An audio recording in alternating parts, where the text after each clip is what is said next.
औषधी व सुगंधी वनस्पतींची लागवड, उत्पादन आणि प्रक्रिया. औषधी वनस्पतींची लागवड. अश्वगंधाच्या मुख्यत्वे करून 2 मुख्य जाती आढळतात. त्यापैकी जंगलात तसेच पडीक जमिनीत सापडणाऱ्या अश्वगंधाला आस्कंद किंवा डोरगुंज म्हणतात.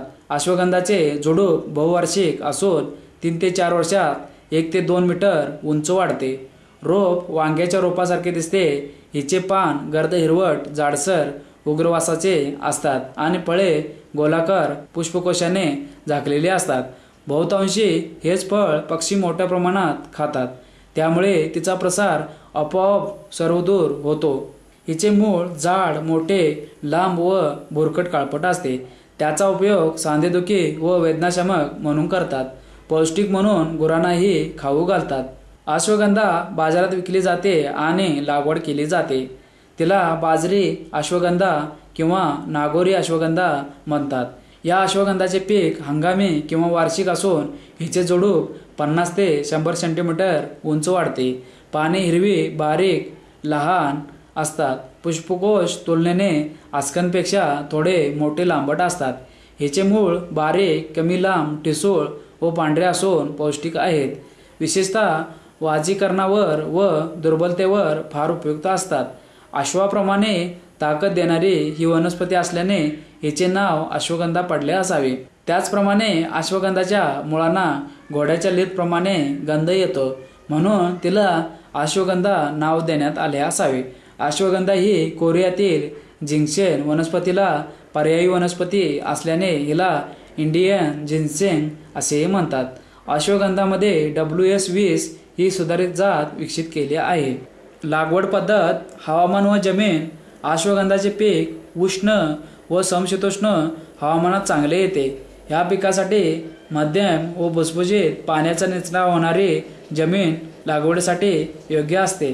पूर्व मशागत. जमीन आडवी उभी नांगरून कुळवाच्या 2 ते 3 पाळ्या द्याव्यात.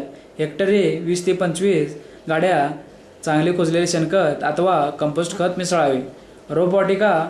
मे-जूनमध्ये हमखास पाण्याची सोय असलेल्या शेतात रोपवाटिका तयार करावी. त्यासाठी जमिनीची पूर्व मशागत करून 1 बाय 3 चौरस मीटर आकाराचे गादी वाफे तयार करावेत. प्रत्येक वाफ्यात 1 पाटी कुजलेले शेणखत मिसळावे. 1 हेक्टरसाठी 1 ते 1.5 किलो बियाणे लागते. गादी वाफ्यावर 10 सेंटीमीटर अंतरावर खुरप्याने 2 ते 3 सेंटीमीटर खोल काकऱ्या घ्याव्यात. पुनर्लागवड. सरीवरंबे किंवा सपाट वाफ्यावर पुनर्लागवड करावी.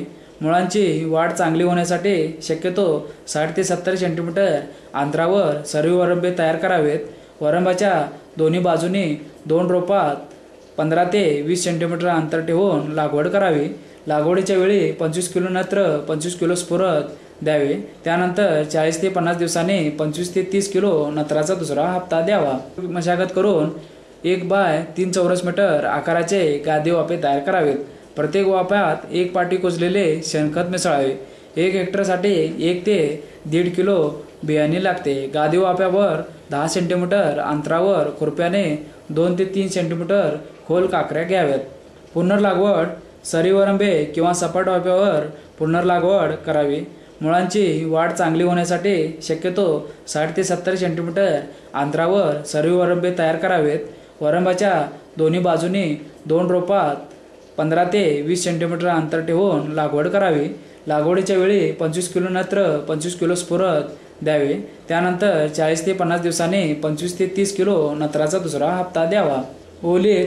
हे पीक बहुवर्षीय आहे व डोंगराळ भागात बिना ओलिताच्या क्षेत्रात होते. तरी पण लागवड केल्यास आवश्यकतेनुसार पाणी द्यावे. काढणी. लागवडीनंतर 180 दिवसांनी मुळांची काढणी करावी.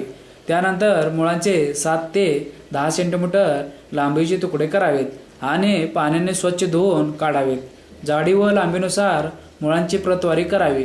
सर्वसाधारणपणे हेक्टरी 100 किलो बी व 12 ते 15 क्विंटल सुकलेली मुळे मिळतात. योग्य भाव मिळण्यासाठी मुळांची श्रेणी करावी लागते. अ, ब, क, ड अशी श्रेणी करावी. अ श्रेणी. लांबी 7 ते 10 सेंटीमीटर, जाडी 1 ते 1.5 सेंटीमीटर, पांढरी व भरीव मुळे. ब श्रेणी.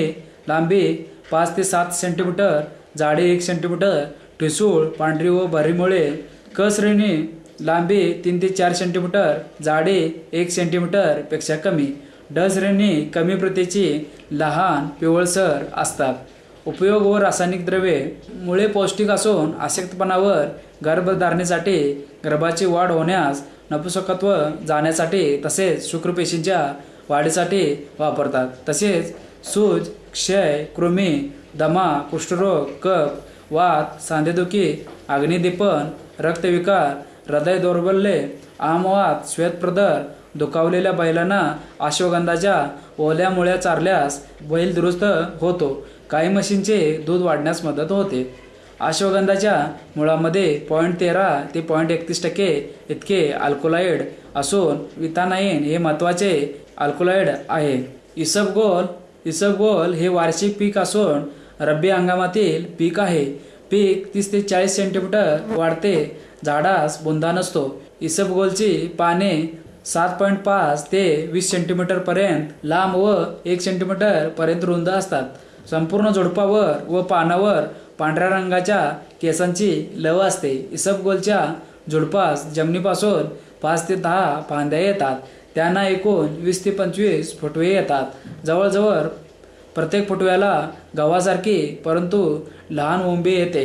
ओंब्यामध्ये तपकिरी रंगाच्या घोड्याच्या कानासारखी परंतु तिळी एवढे लहान बिया असते. इसबगोलच्या बियामध्ये साधारणतः 30% कोंडा असतो. ही बुशीच बद्धकोष्ठता व इतर विकारामध्ये औषध म्हणून वापरतात. हवामान. इसबगोल हे रब्बी हंगामातील बागायती पीक असून पिकास थंड व कोरडे हवामान चांगले मानवते. पूर्व मशागत व लागवड या पिकासाठी जमीन नांगरून कुळवाच्या पाळ्या देऊन हेक्टरी 15 ते 20 गाड्या कुजलेले शेणखत मिसळावे. पिकाची पेरणी 15 नोव्हेंबर ते डिसेंबर 5 पर्यंत करतात. पीक 30 दिवसाचे झाल्यावर 25 किलो नत्राचा हप्ता द्यावा.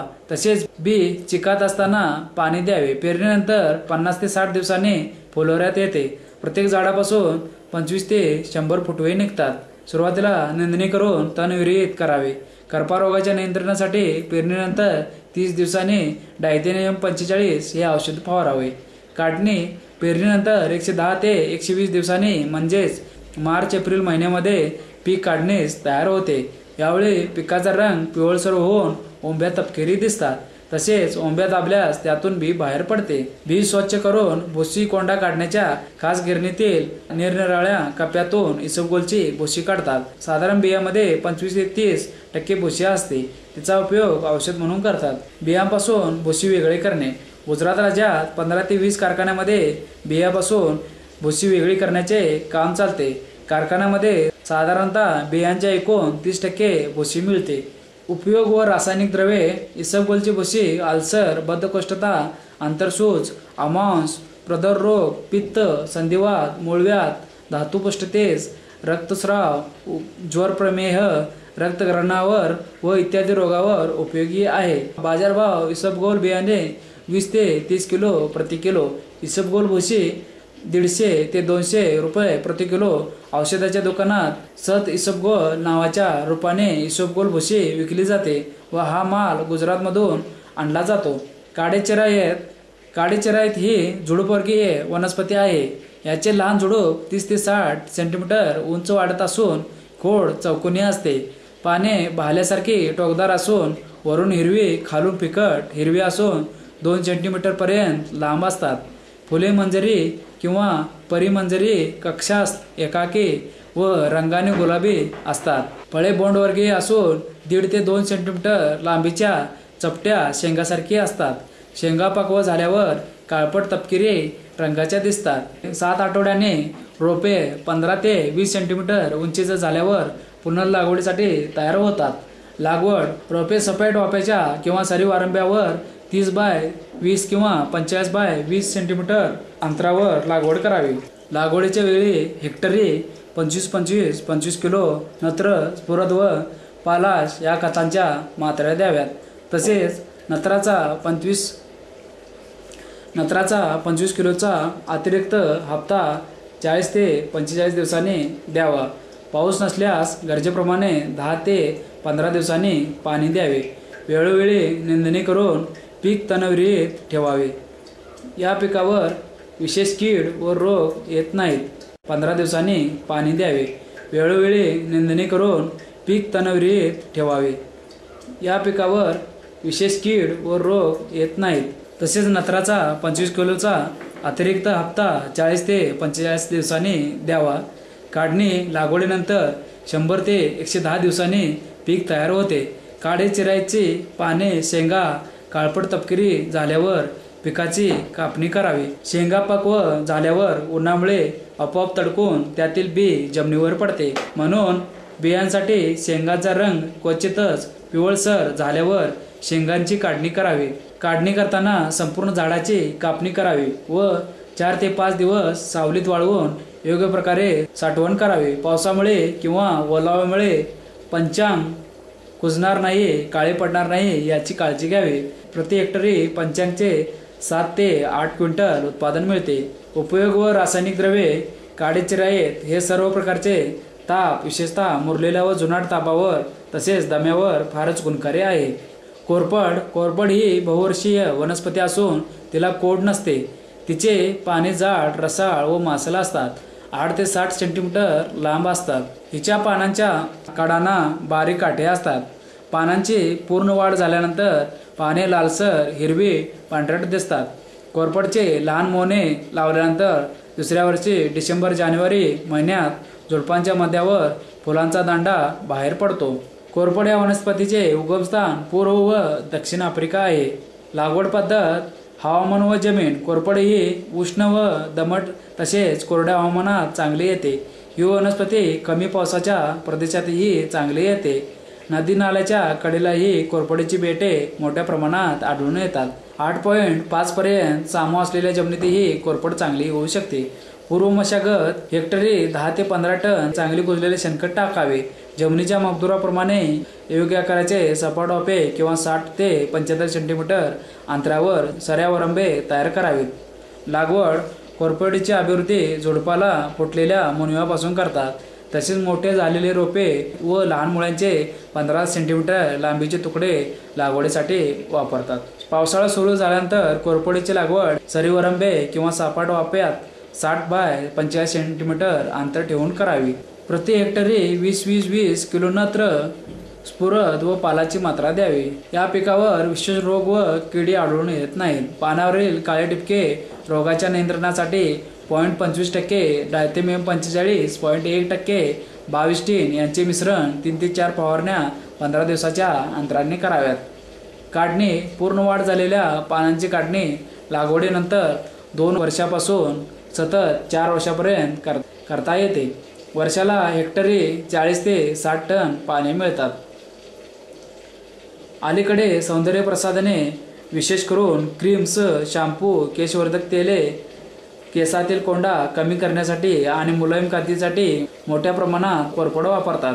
याशिवाय अमेरिकेत कोरपडी पानांच्या रसात येलोईन व बार्बालाईन ही मुख्य ग्लुकोसाइड व इमोडिन, तेल, गॅलिन ॲसिड ही घटकद्रव्ये असतात.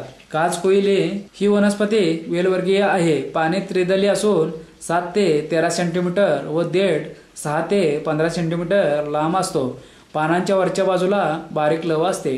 फुले लांब असून दोन्ही टोकांना थोडीशी इंग्रजी एस आकाराप्रमाणे वाकलेली असतात. शेंगावर तपकिरी ते करड्या रंगाचे बारीक दाट लव असते. शेंगा निळसर जांभळट असतात. शेंगा 5 ते 12 सेंटीमीटर लांब असून टोकांना थोडीशी इंग्रजी एस आकाराप्रमाणे वाकलेल्या असतात. शेंगांना स्पर्श होऊन अंगास लागल्यास खाज सुटून सूज येते. हवामान व जमीन. काजकोलीची वेल उष्ण व समशीतोष्ण प्रदेशात, जंगलात, ओढ्याच्या काठी, डोंगर उताराला भरपूर आढळतात.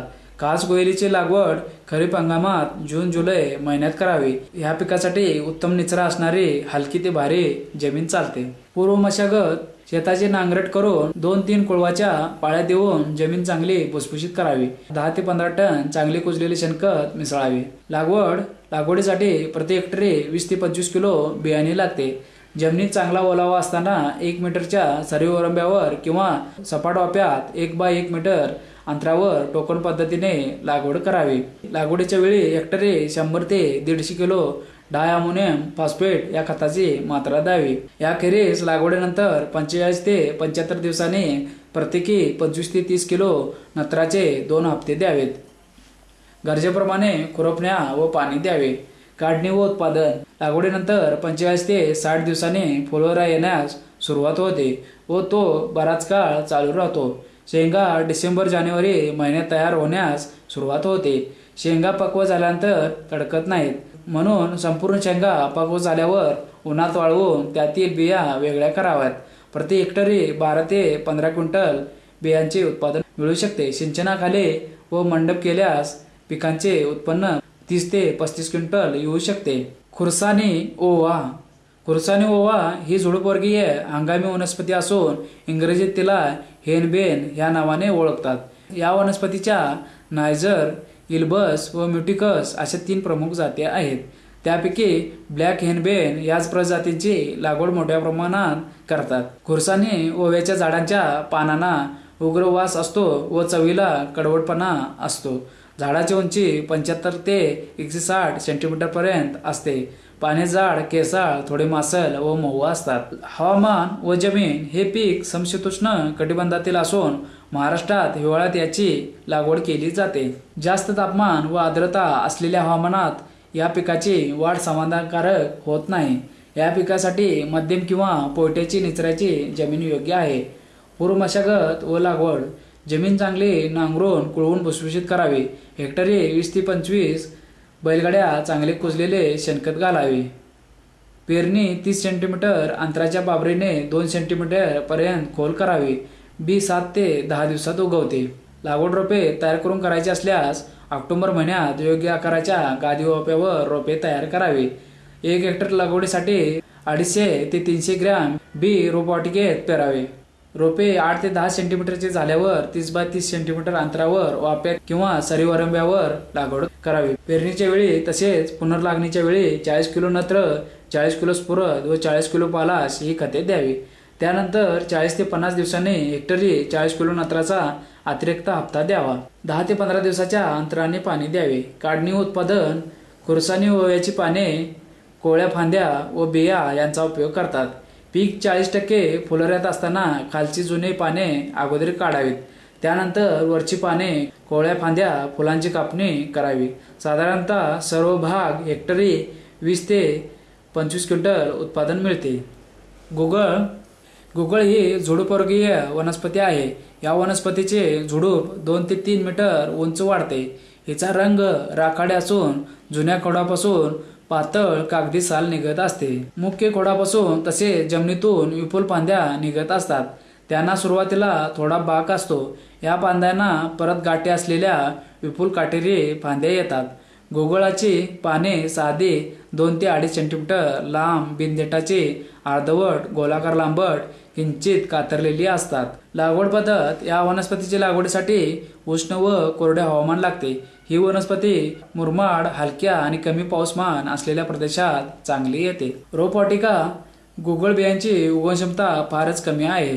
गुगळची लागवड पेन्सिल एवढ्या जाडीच्या फांदीपासून छाट कलमाद्वारे करतात. 10 ते 12 डोळे असलेल्या व 10 ते 12 सेंटीमीटर लांबीच्या छाट कलम घेऊन त्याच्या खालच्या टोकाला रोटेक्स लावून गादी वाप्यावर किंवा पिशव्यामध्ये रोपे तयार करावीत. रोपे 2 ते 3 महिन्याने पुनर्लागवडीसाठी तयार होतात. लागवड. रोपांची लागवड पावसाळ्यात जुलै-ऑगस्ट मध्ये करावी. त्यासाठी 2 बाय 2 मीटर अंतरावर 50 बाय 50 सेंटीमीटर आकाराचे खड्डे भरून प्रत्येक झाडाला 25 ग्रॅम युरिया द्यावा. काढणी. गुगळची झुडपे 7 वर्षाचे झाल्यावर खोडातून डिंक काढावा लागतो. हा डिंकच फार बहुगुणी आहे. काप घेण्यासाठी पोलादाचे किंवा लोखंडाचे टोकदार हत्यार तयार करावे. 7 वर्षाच्या एका झाडापासून 50 ते 800 ग्रॅम डिंक मिळतो. ज्येष्ठ मध. ज्येष्ठ मध भारतात मुलहटी या नावाने प्रसिद्ध असून आंतरराष्ट्रीय बाजारात याला लिकोराईस असे म्हणतात. ज्येष्ठ मधाचे मूळ आयुर्वेदिक, युनानी, होमिओपॅथिक व ॲलोपॅथी औषधात मोठ्या प्रमाणात वापरतात. याचे झुडूप 1 ते 1.5 मीटर उंच वाढते. पाने संयुक्त असून ती सोनामुखीच्या किंवा उन्हाळीच्या पानासारखी असतात आणि त्यांना 4 ते 7 पर्णिकांच्या जोड्या असतात. शेंगा चपट्या असून 3 ते 4 सेंटीमीटर लांबीच्या असतात. शेंगामध्ये 2 ते 5 बिया असतात. ज्येष्ठ मधाच्या एकूण 12 प्रजाती आहेत.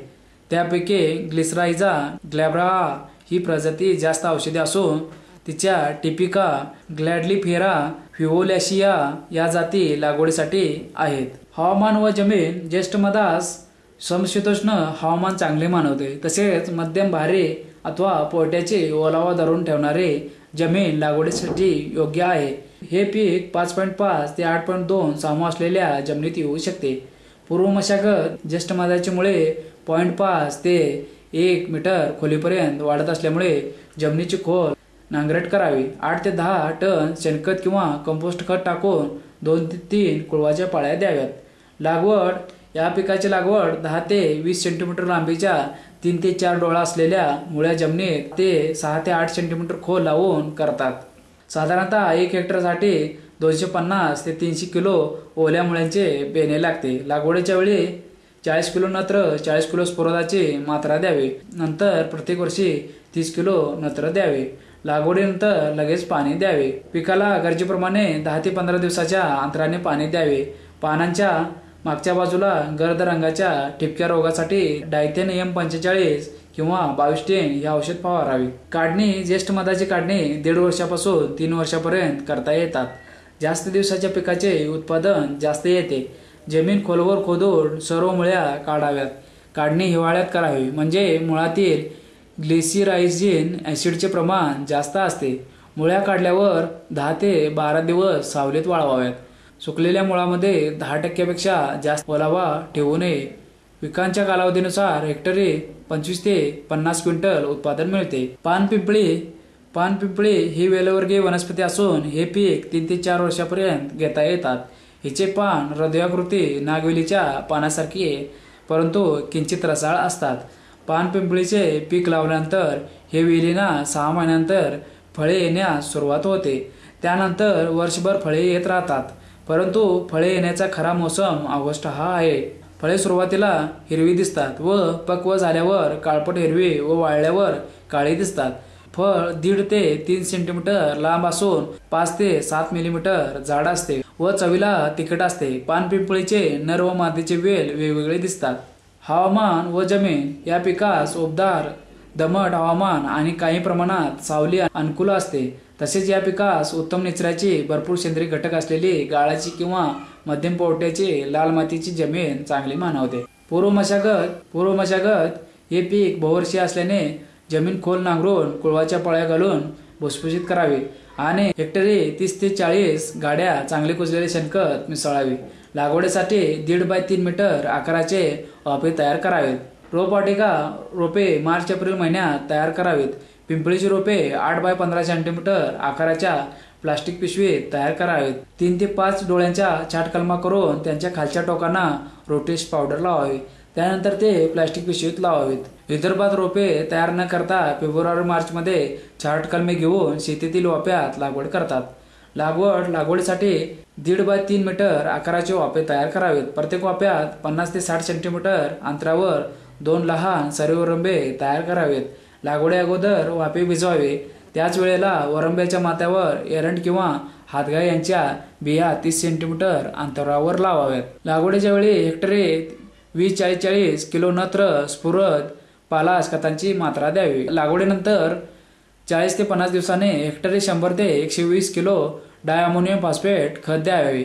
याशिवाय जुलै-ऑगस्ट महिन्यात 30-40 किलो नत्राची मात्रा द्यावी. पिंपळीच्या पिकाला कीड व रोग यांचा कमी प्रमाणात प्रादुर्भाव होतो. काही वेळेस पानावर व वेलीवर ठिपके व करपा रोग येतो. त्यासाठी 1% बोर्डो मिश्रण किंवा ब्लायटॉक्स फवारावे. काढणी लागवडीनंतर 5 ते 6 महिन्यांनी फळे येण्यास सुरुवात होते. त्यानंतर 1.5 ते 2 महिन्यांनी ऑक्टोबर-नोव्हेंबर मध्ये फळे काळपट, हिरवी व चवीला तिखट होतात. त्यावेळेस त्यांची काढणी करावी. एकूण 4 ते 5 हप्त्यात अशा पक्व फळांची तोडणी करावी आणि उन्हात चांगली वाळवावीत.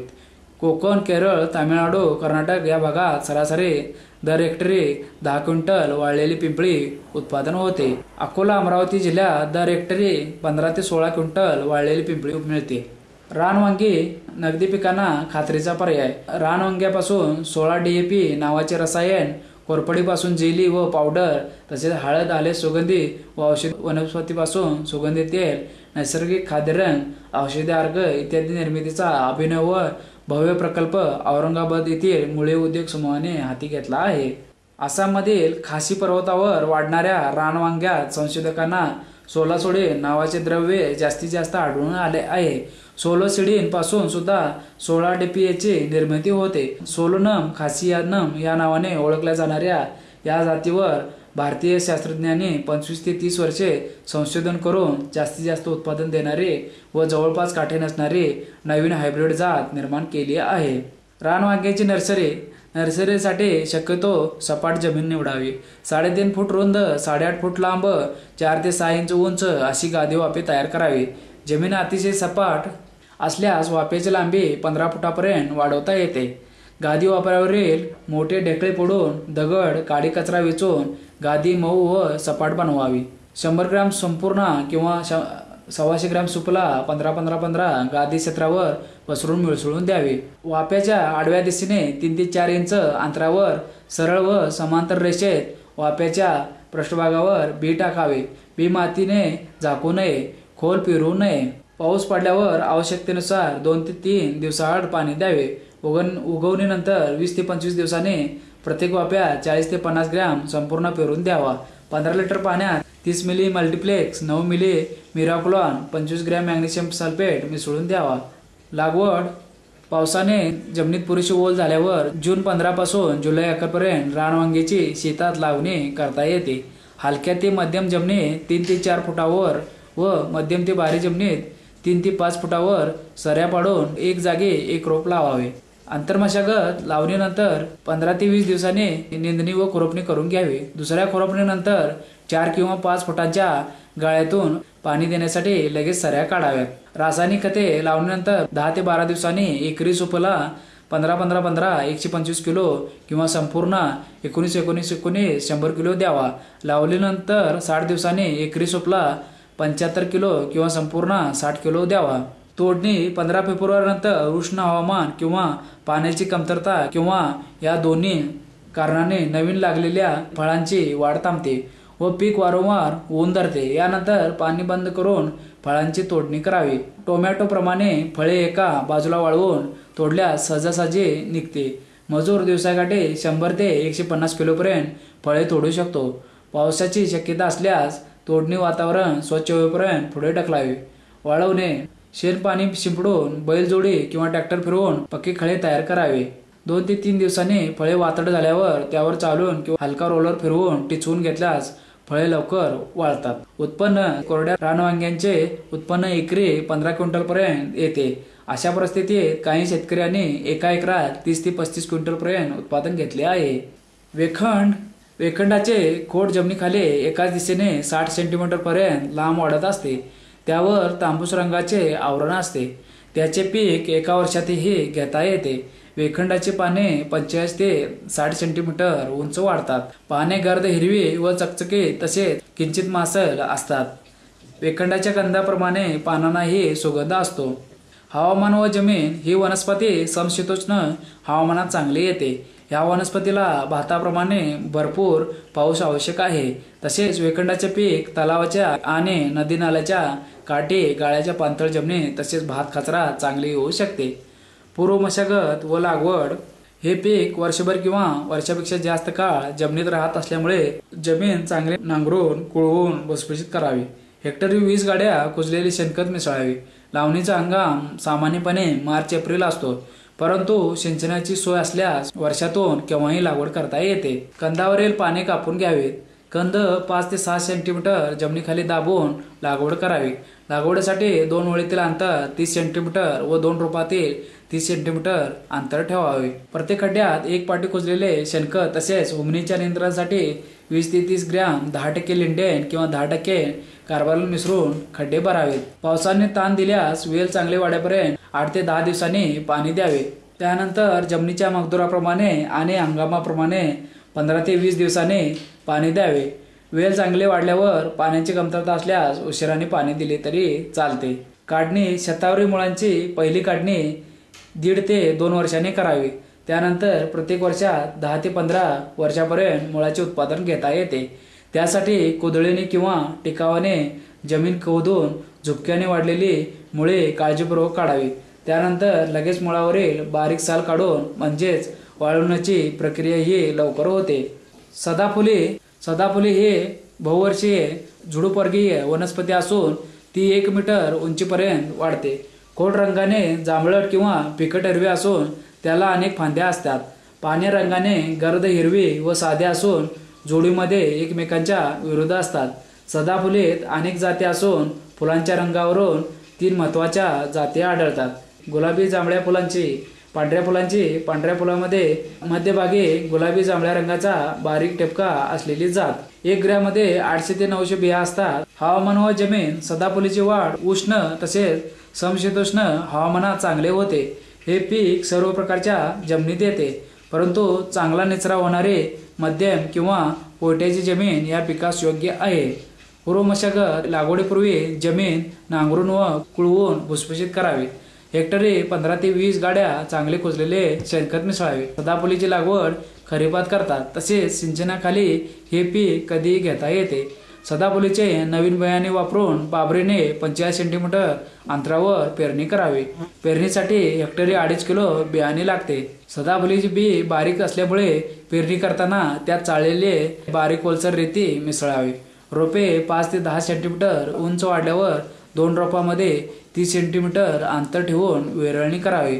बाजारपेठेत पानांना मागणी असल्यास पानांची पहिली कापणी 6 महिन्यानंतर, दुसरी कापणी 9 महिन्यानंतर व शेवटची कापणी संपूर्ण पीक काढण्याच्या वेळेस करावी। उत्पादन सिंचनाखाली पिकापासून 2.5 ते 3.5 टन वाळलेली पाने, 1.5 टन वाळलेल्या फांद्या व 1.5 टन वाळलेल्या मुळ्या असे उत्पादन मिळते। तसेच कोरडवाहू पिकापासून 2 टन वाळलेली पाने, 1 टन वाळलेल्या फांद्या व 0.75 टन वाळलेल्या मुळ्या मिळतात। सफेद मुसळी ही मानवासाठी निसर्गाने दिलेला अनमोल ठेवा म्हटला तरी ती अतिशयोक्ती ठरणार नाही। अनेक प्रकारच्या आयुर्वेदिक औषध निर्मितीसाठी वापरात असलेली महत्त्वाची औषधी वनस्पती आहे। या वनस्पतीची संपूर्ण जगातील वार्षिक उपलब्धता सरासरी 5000 टन आहे, परंतु या वनस्पतीची मागणी प्रतिवर्षी 35,000 टनाच्या आसपास आहे। व्यावसायिक रूपाने याची शेती विश्वास बसणार नाही एवढा फायदा देणारी ठरलेली आहे। सफेद मुसळी ही कंदयुक्त वनस्पती आहे। तिची उंची जास्तीत जास्त 1.5 फुटापर्यंत असते। या वनस्पतीची मुळे जमिनीत जास्तीत जास्त 10 इंच खोल जातात। शेतीसाठी उपयुक्त जमीन मुसळी एक कंदयुक्त वनस्पती आहे, त्यामुळे तिची वाढ जमिनीत होत असते। हिच्या शेतीसाठी जमीन भुसभुशीत असायला हवी आहे आणि चांगल्या प्रकारे पाण्याचा निचरा होणारी रेताळ गाळाची मध्यम स्वरूपाची जमीन असावी। जमीन जास्त नरम पण नसायला हवी, कारण कंद पातळ राहू शकतात, त्यामुळे उत्पादनावर परिणाम होऊ शकतो। पिकासाठी पाण्याची आवश्यकता, मुसळीच्या पिकासाठी कमी पाण्याची आवश्यकता असते। जून महिन्यात लागवड केल्यामुळे जून, जुलै, ऑगस्ट महिन्यात पावसाळा असल्याने पाणी देण्याची आवश्यकता नसते। पावसाळ्यानंतर प्रत्येक 10 दिवसाच्या अंतराने शेतीला पाणी दिले पाहिजे। खताची आवश्यकता, मुसळीच्या शेतीसाठी चांगले कुजलेले शेणखत वापर केला जाऊ शकतो। शेणखत, रासायनिक खते, हिरवे खत इत्यादी प्रकारचे खत मुसळीसाठी वापरले जाऊ शकते। शेतीची तयारी, मुसळीच्या पिकासाठी शेतीची खोल नांगरट करून घ्यावी। त्यानंतर प्रति एकरी 40 ते 50 गाड्या कुजलेले शेणखत टाकावे। चांगले मातीत मिसळून घ्यावे। नंतर कुळवाच्या 2 पाळ्या द्याव्यात। गादी वाफा तयार करणे, 3 बाय 3.5 चौरस फूट गादी वाफ्याची उंची 1 ते 1.5 फूट असावी। चांगला निचरा होण्यासाठी चरांची चांगली व्यवस्था पाहिजे। रोपाची उगवण व वाढ, साधारणतः 2 ते 2.5 महिन्याने फुले व बिया येतात। त्यानंतर ऑक्टोबर-नोव्हेंबर महिन्यात पाने पिवळी पडून झडून जातात आणि रोपांचे कंद जमिनीत राहतात। रोपांची पाने झडल्यानंतर मुसळी पूर्ण होण्यासाठी 1.5 ते 2 महिने जमिनीत ठेवावी। मुसळीच्या पिकापासून होणारे फायदे, मुसळीच्या पिकाचे होणारे उत्पादन अनेक कार्यावर आधारित आहे। सर्वात म्हणजे बियाणे किंवा कंद। मुसळीच्या पिकासाठी होणारे उत्पन्न लागवड केलेल्या कंदाच्या 5 ते 6 पट म्हणजे ओल्या कंदाचे एकरी 20 ते 25 क्विंटल उत्पन्न मिळते। चांगल्या गुणवत्तेची योग्य प्रकारे वाळवलेली मुसळी 1000 रुपये प्रति किलो दराने विकली जाते। सोनामुखी हे झुडूपवर्गीय हंगामी वनस्पती आहे। सिंचनाची सोय असल्यास सोनामुखीचे पीक वर्षभर घेता येते। सोनामुखी ही वनस्पती 50 ते 80 सेंटीमीटर पर्यंत उंच वाढते. हिची संयुक्त पाने ज्येष्ठमध किंवा शिरीषाच्या पानासारखी दिसतात. फांद्याच्या शेंड्यांना पिवळ्या फुलांचे झुपकेदार मंजिऱ्या येतात. वाळलेल्या शेंगा तांबड्या काळपट रंगाच्या असून आकाराने तरवडाच्या शेंगासारख्या चपट्या परंतु कमी लांब असतात. विशेष करून वाळलेली पाने व कच्च्या शेंगाच्या उत्तम रेचेक म्हणून उपयोग करतात. सोनामुखीचे उगमस्थान येमेन, सौदी अरेबिया आहे. हवामान व जमीन. सोनामुखीचे पीक उष्ण तसेच समशीतोष्ण हवामानात चांगले येते. या पिकाला जास्त पाऊस, थंडी, दव अधिक धोके मानवत नाही. लागवडीसाठी जमीन नांगरून कुळवाच्या 2 ते 3 पाळ्या देऊन जमीन भुसभुशीत करावी. त्यानंतर हेक्टरी 8 ते 10 टन चांगली कुजलेले शेणखत किंवा कंपोस्ट खत मिसळावे. पेरणीपूर्वी हेक्टरी 15 ते 20 किलो बियाणे वापरावे. उगवण चांगली होण्यासाठी पेरणी अगोदर बियाणे 12 ते 15 तास पाण्यात भिजवावे. मररोगाच्या प्रतिबंधासाठी पेरणीपूर्वी 1 किलो बियांना 2 ते 2.5 ग्रॅम थायरिम किंवा कॅप्टोन किंवा ॲग्रोसान ही बुरशीनाशके लावावीत. पेरणी 30 बाय 45 सेंटीमीटर अंतराच्या पावराने किंवा 30 बाय 15 सेंटीमीटर अंतरावर करावे. पेरणी केलेली पिके 15 ते 20 दिवसांनी 2 रोपात 10 ते 15 सेंटीमीटर अंतर ठेवून विरळणी करावी. काढणी. सोनामुखी पाने व कोवळ्या शेंगा या औषधोपयोगी भाग आहेत. पावसाळ्यात पेरणी केलेल्या पिकांची काढणी 90, 110 ते 130 दिवसांनी करावी. तशीच उन्हाळी पिकांची काढणी 70, 90, 120 दिवसांनी करावी. काढणी केल्यावर पाने व शेंगा 4 ते 5 दिवस वाळवाव्यात. वाळवताना पाणी सारखे मधून वर खाली करावी. साधारणतः हेक्टरी 12 ते 15 क्विंटल वाळलेली पाने व शेंगाचे उत्पादन मिळते. सर्पगंधा या औषधयुक्त वनस्पतीला शास्त्रीय भाषेत राउल्फिया सर्पेंटिना असे म्हणतात.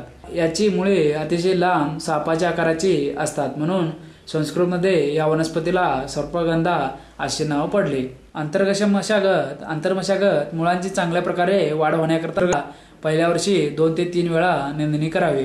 दुसऱ्या वर्षी पुन्हा 1 ते 2 वेळा निंदणी करावी. त्याचप्रमाणे डावरणी दरवर्षी 1 ते 2 वेळा करावी. मिश्र पिके. सर्पगंधा हे 2 ते 3 वर्षाचे पीक असून लागवडीनंतर सुरुवातीच्या काळात पिकाची वाढ हळूहळू होते.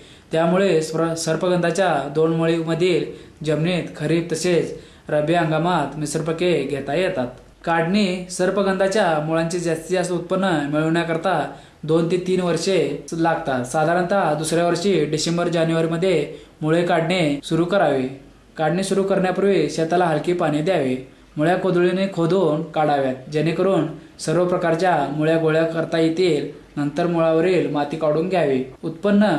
साधारणतः 2 वर्षांनी हेक्टरी 1500 ते 2000 किलोपर्यंत मुळ्यांचे उत्पन्न मिळते.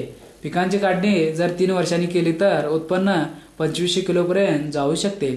सुगंधी वनस्पतींची लागवड. कस्तुरी भेंडी ही हंगामी झुडूपवर्गीय वनस्पती असून 60 ते 200 सेंटीमीटर उंच वाढते. खोडावर, पानावर व फळावर बारीक लव आढळते. खालची पाने गोल व वरची हस्ताकृती असून 3 ते 8 वेळा खंडित असतात. पानांचे मोठे देठ असतात. फुले रंगाने पिवळे असून फुलामध्ये जांभळट ठिपका असतो. हवामान व जमीन. अति थंडीचा प्रदेश सोडून बहुतेक सर्व हवामानात कस्तुरी भेंडीचे पीक येऊ शकते. उष्ण व समशीतोष्ण हवामानात हे पीक चांगले येते. धुके या पिकाला मानवत नाही. मध्यम ते भारी व पाण्याचा चांगला निचरा होणारी जमीन या पिकाला चांगली मानवते. पूर्व मशागत व लागवड. जमीन चांगली नांगरून व कुळवून भुसभुशीत करावी. हेक्टरी 15 ते 20 टन चांगले कुजलेले शेणखत मिसळावे. कस्तुरी भेंडीची लागवड खरीप हंगामात बियापासून केली जाते. टोकन पद्धतीने 45 बाय 20 सेंटीमीटर अंतरावर करावी. पेरणीसाठी हेक्टरी 5 ते 8 किलो व टोकन पद्धतीने 2 ते 3 किलो बी पुरेसे होते. कस्तुरी भेंडीवर मावा, तुडतुडे, शेंडे व फळे पोकारणाऱ्या किडींचा प्रादुर्भाव होतो. त्यासाठी मिथिल पॅरोथिऑन 1.5% भुकटीची धुरळणी करावी. हेक्टरी 25 किलो या प्रमाणात करावी. गरजेनुसार रोगर 10 मिली किंवा इंडोसल्फान 15 मिली 10 लिटर पाण्यात मिसळून फवारणी करावी. काढणी व उत्पादन. साधारणतः 50 ते 60 दिवसांनी पिकाला फुले येण्यास सुरुवात होते. त्यानंतर 30 ते 40 दिवसांनी पक्व फळे काळसर होतात. त्यावेळी काढणी करावी. हेक्टरी 8 ते 10 क्विंटल बियाण्यांचे उत्पन्न मिळते. गवती चहा हे बहुवार्षिक गवत असून ते 2 मीटर पर्यंत वाढतं. त्याला भरपूर फुटवे येतात. पाने केसळ असून 80 ते 125 सेंटीमीटर पर्यंत लांब. पानांना लिंबूसारखा वास येतो. फुलांचा दांडा 25 ते 35 सेंटीमीटर लांब असतो. गवती चहाच्या पानापासून तेल काढतात. त्यांचे प्रमाण 0.40 ते 0.80% असते. तेलाचा रंग लालसर पिवळा, स्वच्छ तेल किंचित दाट जलविरहित असते. लागवड पद्धत. हवामान व जमीन. गवती चहासाठी उष्ण, उबदार, भरपूर पाऊस व सूर्यप्रकाश अनुकूल आहे. पिकास 200 ते 300 सेंटीमीटर समप्रमाणात वर्षभर पडणारा पाऊस उपयुक्त असतो. ओलिताखाली देखील हे पीक घेता येते. पूर्व मशागत. जमिनीत आडवी उभी खोल नांगरट करावी. 2-3 कुळवाच्या पाळ्या देऊन ढेकळे पडून जमीन भुसभुशीत करावी. हेक्टरी 20 ते 25 टन चांगले कुजलेले शेणखत मिसळावे. रोपवाटिका व लागवड. गवती चहाची लागवड बियापासून किंवा नवीन फुटव्यापासून खरीप हंगामात करतात. रोपवाटिका तयार करताना 1 हेक्टर लागवडीसाठी 2 किलो बियाणे वापरून गादी वापावा रोपे तयार करावेत. प्रति हेक्टरी 22 ते 25 हजार ठोंबे लागतात. लागवडीसाठी रोपे अगर फुटवे 75 सेंटीमीटर सरीच्या एका बाजूने 85 सेंटीमीटर अंतरावर लावावेत. लागवडीच्या वेळी प्रति हेक्टरी 20 किलो नत्र, 40 किलो स्फुरद व 40 किलो पालाश द्यावे. काढणी व उत्पादन. गवती चहाची पहिली कापणी लागवडीनंतर 4 ते 5 महिन्यांनी करावी. त्यानंतर 6 वर्षापर्यंत कापणी 2 ते 3 महिन्यांनी करावी. गवती चहाचे तेल ऊर्ध्वपातन पद्धतीने काढतात. प्रतिवर्षी हेक्टरी 30 ते 40 टन ताजे गवत व 100 ते 125 किलो तेलाचे उत्पादन मिळते. जावा सिट्रोनेला. सध्या जगात 2 प्रकारचे सिट्रोनिल उपलब्ध आहेत. एक म्हणजे जावा, दुसरे म्हणजे सिलोन टाईप. त्यापैकी गवताच्या पानापासून तेल काढतात त्याला सिलोन टाईप म्हणतात. जावा तेल सुगंधयुक्त रसायने तर सिट्रोनिला जिरोनिऑल इत्यादींचे प्रमुख स्रोत आहे. गवताच्या दांड्या लाल रंगाच्या असतात.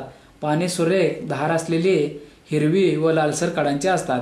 पानांना सुगंध येतो. झाडाच्या एका जागी मोठे बेट वाढते.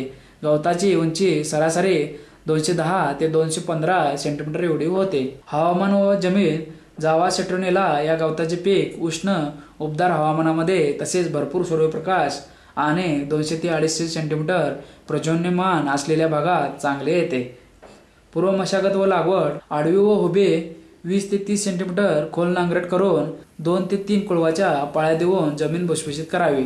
हेक्टरी 20 ते 25 टन चांगले कुजलेले शेणखत मिसळावे.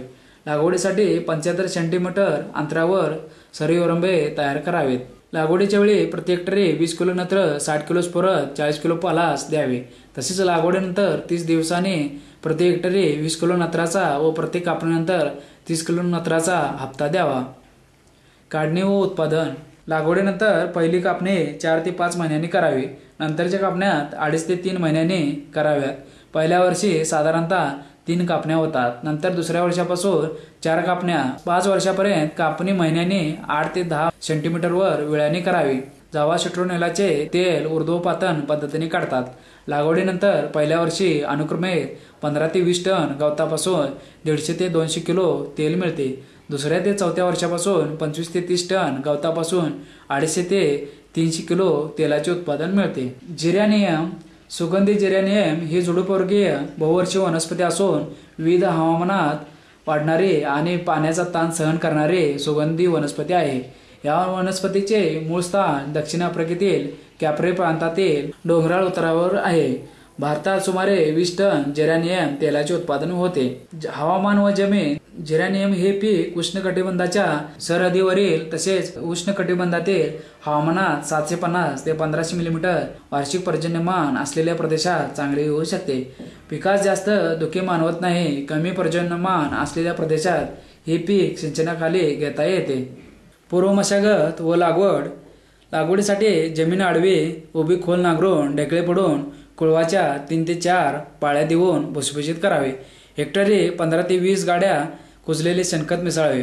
1 हेक्टर क्षेत्रासाठी लागवडीसाठी 80 ते 100 चौरस मीटर क्षेत्राची रोपवाटिका ऑक्टोबर ते डिसेंबर किंवा जानेवारी फेब्रुवारीमध्ये तयार करावी. प्रत्येक वाफ्यात 100 ग्रॅम सुपर फॉस्फेट मिसळावे.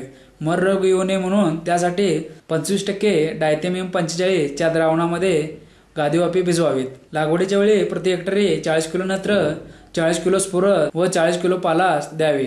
लागवडीनंतर 45 ते 60 दिवसांनी 50 किलो नत्राचा दुसरा हप्ता द्यावा. त्यानंतर प्रत्येक कापणीनंतर हेक्टरी 60 किलो नत्र 30 दिवसाच्या अंतराने समान 2 हप्त्यात द्यावे. काढणी व उत्पादन जेरॅनियमच्या पानांची पहिली कापणी पुनर्लागणीनंतर 4 महिन्यांनी करतात. त्यानंतर दर 3 ते 4 महिन्यांनी कापण्या कराव्यात. जेरॅनियमच्या पानातून ऊर्ध्वपातन पद्धतीने तेल काढतात. प्रतिवर्षी हेक्टरी 25 ते 30 टनापासून 22 ते 30 किलो तेल मिळते. तेल पाण्याचा अंश काढून टाकण्यासाठी 1 लिटर तेलासाठी 20 ते 30 ग्रॅम सोडियम सल्फेट वापरतात. तुळसवर्गीय वनस्पतींच्या एकूण 160 प्रजाती आहेत व त्यांचे उगमस्थान उष्णकटिबंधातील ब्राझील, आफ्रिका व आशिया खंडातील उष्ण प्रदेशात आहे. कापूर तुळस किंवा कर्पूर तुळस ही जात परदेशातून भारतात लागवडीसाठी आणण्यात आली असून कापूर उत्पादनासाठी तिची लागवड करण्यात येते. कृष्ण तुळस ही जात औषधी वनस्पती म्हणून अतिशय उपयुक्त आहे. हवामान व जमीन उष्ण व समशीतोष्ण हवामान या वनस्पतीच्या वाढीस अनुकूल असते. जास्त धुके व ढगाळ हवामान असणाऱ्या प्रदेशात तुळशीची लागवड करू नये. पूर्व मशागत व लागवड जमीन नांगरून कुळवून भुसभुशीत करावे. हेक्टरी 10 ते 20 टन कुजलेले शेणखत मिसळावे. लागवडीसाठी 45 ते 60 सेंटीमीटर अंतरावर सरीवरंबे किंवा सपाट वाफे तयार करावेत. तुळशीची लागवड खरीप बियापासून रोपे तयार करून करावी. लागवडीच्या वेळी प्रति हेक्टरी 40 किलो नत्र, 40 किलो स्फुरद, 30 किलो पालास खते द्यावीत. त्यानंतर प्रत्येक कापणीनंतर हेक्टरी 30 किलो नत्र द्यावे. काढणी व उत्पादन पहिली कापणी पीक पूर्णपणे फुलोऱ्यात असताना जमिनीपासून 20 ते 22 सेंटीमीटर उंचीवर करावी. कापणी झाल्यावर लागलीच खते व पाणी द्यावे. नंतरच्या 2 कापण्या 75 ते 90 दिवसाच्या अंतराने कराव्या. कापणी केल्यावर संपूर्ण ओले पीक सावलीत वाळवावे, म्हणजे त्यातील ओलावा कमी होऊन तेलाचे उत्पादन वाढते. प्रतिवर्षी हेक्टरी 15 ते 25 टन पाने, मंजेरी, फांद्या मिळतात व त्यापासून 100 ते 110 किलो सुगंधी तेलाचे उत्पादन मिळते. दवना हे भारतातील महत्त्वाचे सुगंधी पीक आहे. हे पीक हिवाळी हंगामात घेतात. दवना हे नाजूक, अनेक फुटवे असणारे, सरळ वाढणारे झुडूप आहे. या झुडपाची उंची 45 ते 60 सेंटीमीटर असते. पानांचा व खोडांचा रंग हिरवट राखाडी असतो. फुले अतिशय लहान व रंगाने पिवळसर असतात. साधारण 1 ग्रॅम वजनात 16,000 बिया असतात. हवामान व जमीन दवना पिकाला सौम्य हिवाळा आणि स्वच्छ सूर्यप्रकाश आवश्यक असतो. या पिकाला मोठ्या प्रमाणावर दवबिंदू व धुके मानवत नाही. दवना पिकासाठी सुपीक उत्तम निचरा होणारी पोयट्याची किंवा लाल मातीची जमीन उत्तम असते. सिंचनासाठी हलक्या ते मध्यम जमिनीतही दवण्याचे पीक घेता येते. पूर्व मशागत व लागवड जमिनीची नांगरट करून 2 ते 3 कुळवाच्या पाळ्या देऊन ढेकळे फोडून जमीन भुसभुशीत करावी. तसेच हेक्टरी 15 ते 20 टन कुजलेले शेणखत मिसळावे. दवण्याची लागवड बियापासून करतात. 1 हेक्टर क्षेत्रासाठी 1.5 किलो बियाणे ऑक्टोबरच्या शेवटी किंवा नोव्हेंबरच्या सुरुवातीला गादी वाफ्यावर पेरतात. लागवडीनंतर अनुक्रमे 30 ते 45 दिवसांनी प्रति हेक्टरी 30 ते 40 किलो नत्राचे 2 हप्ते द्यावेत. खोडवा घेतल्यानंतर मुख्य पिकाच्या कापणीनंतर हेक्टरी 30 ते 40 किलो नत्राचा अतिरिक्त हप्ता द्यावा. काढणी व उत्पादन पीक संपूर्ण फुलोऱ्यात असताना पहिली कापणी जमिनीपासून 8 ते 10 सेंटीमीटर उंचीवर साधारणतः फेब्रुवारी-मार्च महिन्यात करावी. तसेच खोडव्याची कापणी 60 दिवसानंतर करतात. कापणी केलेले पीक 2 ते 3 दिवसात सावलीत वाळवल्यानंतर दवण्याचे तेल ऊर्ध्वपातन पद्धतीने काढतात. वाळलेल्या दवण्याच्या संपूर्ण भागात 0.2% तेलाचे प्रमाण असते. मुख्य पीक व खोडव्यापासून ताज्या दवना पिकाचे प्रति हेक्टरी सरासरी 15 टन उत्पादन मिळते. त्यापासून 25 ते 30 किलो तेल मिळते. आपलं जे स्वदेशी आहे ते सगळं वाईट आणि इंग्रजांचं ते सगळं चांगलं. आपली जी आयुर्वेदिक सिस्टीम आहे ते सोडली आणि मग ॲलोपॅथीकडे वळलो. पण मित्र, परिस्थिती आता कशी आहे बघा. आपला योग त्यांना आता आवडायला लागलाय, त्याचं महत्व पटायला लागलंय आणि आपण मात्र उलट दिशेने प्रवास करतो. त्यामुळे आता आपल्याला पूर्वीच्या सिस्टीमकडे जाणं हे अत्यंत आवश्यक आहे. आणि आज अमेरिका, युरोपमध्ये ह्या आयुर्वेदिक औषधं आहेत वनस्पतीपासून जी तयार केलेली आहे त्याचं इतकं महत्व वाढलंय की आता आपल्यातले अनेक डॉक्टर्स सुद्धा त्या ठिकाणी प्रॅक्टिसला गेले. त्यांची प्रॅक्टिस चांगली झाली आहे. उणीव त्या ठिकाणी त्यांना भासते की ज्या प्रमाणात त्यांना ही औषधं पाहिजे, ज्या वनस्पती पाहिजे त्या मात्र मिळत नाही. आणि आपल्याकडे शेतकरी काय करतात, शेतकरी करतात म्हणजे काही काटेरंगी करतील, सफेद मुसली मगाशी सांगितलं, किंवा अनेक अशा औषधी वनस्पतीची लागवड करतात आणि लागवड केल्यानंतर जेव्हा ती विकायला जातात तेव्हा त्यांना जास्त पैसे मिळत नाही किंवा कोण घेतही नाही. आणि औषधी वनस्पतींची एकदा लागवड केली जेव्हा ती तयार होतात त्यावेळी आपण त्याचा दुसऱ्यासाठी उपयोगी करू शकत नाही. म्हणजे इव्हन जनावर की हे जे औषधी वनस्पतींचं जे रॉ मटेरियल आपण म्हणतोय ते आपण पूर्वी जंगलातनं जडीबुटी जेव्हा आदिवासी लोक आणून देते ते आता आपण सांगितलं जवळीकर साहेब. पण त्याच्यात सुद्धा अशी गंमत झाली आहे. अशी त्यांनी सांगितलं की ब्राह्मीचं वगैरे उदाहरण दिलं. आपल्याला माहिती नसतं त्यांना आपण सांगतो तो म्हणतो बाई अमुक अमुक आहे. पण आता तशी परिस्थिती राहिली नाही ना. त्यांच्या वाळवंटांना चांगली माहिती होती पण आताचं जनरेशन आहे त्यांना तेवढी माहिती असायला तसं नाही आणि त्यामुळे बरेच वेळा ती फसगत होती. आणि दुसरीकडे काय होत आहे की आपण कल्टिवेशन म्हणतो शेतकऱ्यांना सांगतो तुम्ही लागवड करा. काही कंपन्या पुढे येत आहेत. कंपन्या त्यांना काही इन्सेंटिव्ह देतात सुरुवातीला आणि ज्यावेळी माल परचेस करायचं त्यावेळी ते असमर्थता दर्शवतात ते घेत नाही आणि मग हा शेतकऱ्यांना तोटा होतो. तर हे होऊ नये म्हणून आपल्याला काही गोष्टी करणं अत्यंत आवश्यक आहे. या ठिकाणी मी आणखीन एक गोष्ट सांगू इच्छितो की पॅरिसला सौंदर्य शास्त्राची जननी म्हटलं जातं. एक ठिकाण आहे की ज्या ठिकाणी आता आपण अत्तर किंवा जी काय मिळतात ती पॅरिस वरून आणतात. पॅरिसला तयार झालेली ही अतिशय चांगली असं आपण समजतो आणि ते खरंही आहे. परंतु त्यांना जे रॉ मटेरियल लागतं ते मात्र आपल्यासारख्या देशातून जातं. परंतु आपल्याला ही सिस्टीम माहिती नाही. मार्केटिंग कसं करायचं माहिती नाही. त्यांना औषधी आणि सुगंधी वनस्पतींच्या मोठ्या प्रमाणात मागणी येते. तर कशी पाठवायची आणि कशा प्रकारे तयार करायची हे आपल्याला माहिती नाही. आणि ही माहिती औषधामध्ये उपयोग होईपर्यंतच हे मार्केटिंग होणं ही सगळी माहिती एका ठिकाणी आपल्याला मिळत नाही आणि ही सुद्धा मिळणं अत्यंत आवश्यक. दुसरी गोष्ट जी देवणीकर साहेबांनी सांगितली ती मी पण रिपीट करतो या ठिकाणी की हे जे संशोधन झालेलं आपण एक म्हणतो की समजा अर्जुनाची साल असेल ती हृदयावर फार चांगली आहे. हे कुठेतरी हजारो वर्षापूर्वी ऋषीमुनींनी सांगून ठेवलंय आणि आपण त्याप्रमाणे सगळं करतोय. परंतु आता हे सगळं वातावरण चेंज झालंय. आपल्या प्रकृतीमध्ये फरक पडलाय सगळ्यांच्या आणि त्यामुळे ते खरोखर किती सत्य आहे आणि त्याच्यामध्ये काय बदल करणं आवश्यक आहे का किंवा त्याच्याबरोबर दुसरं काही टाकणं आवश्यक आहे का अशा प्रकारचं सुद्धा संशोधन आता हे होणं आवश्यक आहे आणि त्याच्यातून काही नवीन वनस्पती सुद्धा आपल्याला मिळण्याची शक्यता आहे. या बाबतीत सुद्धा आपण बरेच मागे आहोत असं मला वाटतं. आता निर्यातीचा जेव्हा प्रश्न येतो तेव्हा माझ्या मनात एक प्रश्न येतो की पहिली निर्यात कोणी केली असेल. तर पहिली निर्यात ही हनुमानाने केली. त्याने सगळं डोंगर द्रोणगिरी पर्वत उचलला आणि श्रीलंकेत नेऊन ठेवला. पहिली निर्यात झाली औषधी वनस्पतींची आणि मध्ये आपली वनस्पती जरी घेतली. परंतु आपण मात्र याच्या पुढे संशोधनाच्या बाबतीत किंवा काही इव्हन श्रीलंकेत आता द्रोणगिरी पर्वत आहे तिथे असेल तर त्याने सुद्धा या बाबतीत काही संशोधन केल्याचं मला कुठे आढळलं नाही. तर आपल्याकडे सुद्धा आता आपण म्हणतो की हिमालयात अनेक वनस्पती आहेत. आपल्याकडे सह्याद्रीमध्ये आहेत. विंध्य पर्वतामध्ये आहेत. परंतु या सगळ्या वनस्पतींचं कोणकोणत्या वनस्पती आहेत तर सर्वे तो होणं आवश्यक आहे. पण नेमक्या कशा उपयोगी आहेत कशा प्रकारचं त्यांचं कल्टिवेशन होईल हे सुद्धा पाहणं हे अत्यंत आवश्यक आहे. याचं कारण असं की आज आंतरराष्ट्रीय बाजाराचा जर आपण विचार केला तर फक्त 50 अशा वनस्पती आहेत की ज्यांचा आंतरराष्ट्रीय स्तरावर मोठ्या प्रमाणात वापर होतो. आणि आपल्याला माहिती असेल कदाचित की याच्या किमती या न्यूयॉर्क आणि टोरंटोला ठरतात. ही माहिती बऱ्याच लोकांना नसते. आंतरराष्ट्रीय बाजार कुठे चालतो त्यांना कशा प्रकारे माल द्यायला लागतो आणि या किमती जर आपल्याला मिळवायच्या असतील त्यांच्या डॉलर्स मध्ये चांगल्या किमती असतात. मगाशी छान एक्झाम्पल दिलं की 6 रुपयाची केळी आणि मधला जो एजंट आहे 11 रुपये घेतो. अशाच प्रकारे वनस्पतींचा व्यापार हा 50,000 कोटी रुपयांचा होतो आंतरराष्ट्रीय स्तरावर. 50,000 कोटी रुपये आणि त्यातला चीनचा वाटा किती आहे. चीनचा वाटा हा 18,000 कोटी रुपये. मग भारताचा किती आहे. चीनचा 50,000 मध्ये चीनचा 18,000 कोटी. तर भारताचा किती. तर भारताचा फक्त शेअर फक्त आपण त्यातल्या 45,000 पैकी फक्त 9,500 औषधी वनस्पती तर 344 वनस्पती या 1 वर्ष वनस्पतींची झुडपं ही झुडपं 1 वर्ष आयुष्य असणारीच आहेत. 175 वनस्पती ह्या म्हणजे झुडपं ही 1 वर्षापेक्षा अधिक आयुष्य असणारी आहे.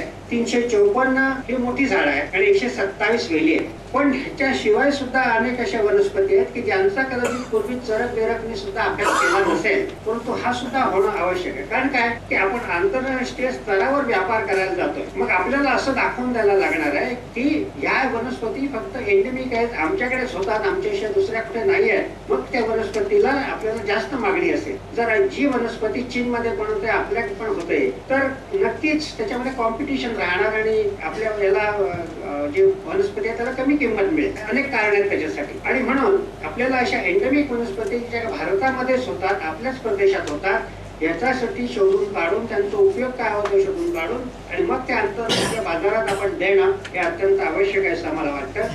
आणि हा खरोखरच 45,000 जर वनस्पती खरोखर औषधी वनस्पती असतील तर फार मोठा खजिना हा आपल्या भारतामध्ये आहे, महाराष्ट्रात आहे.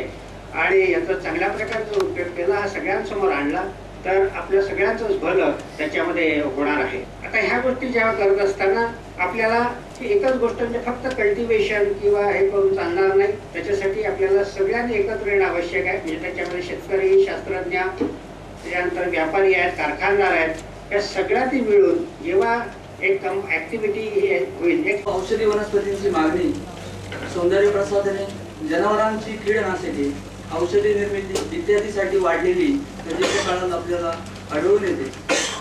आणि ही वाढलेली मागणी आपल्याला जंगलामध्ये हा कच्चा माल कमी प्रमाणात उपलब्ध असल्या कारणाने याची लागवड ही मोठ्या प्रमाणात होणे आवश्यक आहे.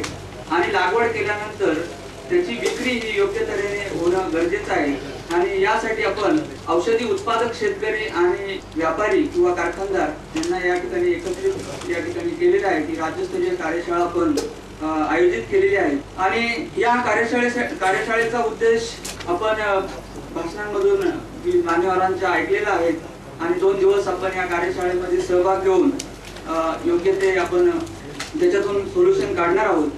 सुंदर संपन्न जैविक विविधतेने नटलेल्या दापोलीत अशी कार्यशाळा आयोजित करण्यात यावी अशी महाराष्ट्र राज्य फलोत्पादन औषधी मंडळ पुणे यांच्या मार्फत नेहमीच विचारणा होत होती. राष्ट्रीय औषधी मंडळ अंतर्गत आपल्याकडं अद्ययावत औषधी वनस्पती प्रशिक्षण केंद्र या ठिकाणी दापोली कृषी विद्यापीठाच्या कार्यकक्षेत कार्यरत आहे. आणि या केंद्रामार्फत ही कार्यशाळा घेतली जावी असा आग्रह राज्याचे व्यवस्थापकीय संचालक आणि प्रकल्प प्रमुख यांची होती. यासाठी माननीय ज्ञानसंपन्न देवणीकर साहेब यांनी या कार्यशाळेसाठी वेळात वेळ देऊन ते प्रमुख पाहुणे म्हणून या ठिकाणी उपस्थित राहिले आणि आमच्या विद्यापीठाच्या कार्याचे त्यांनी कौतुक केले.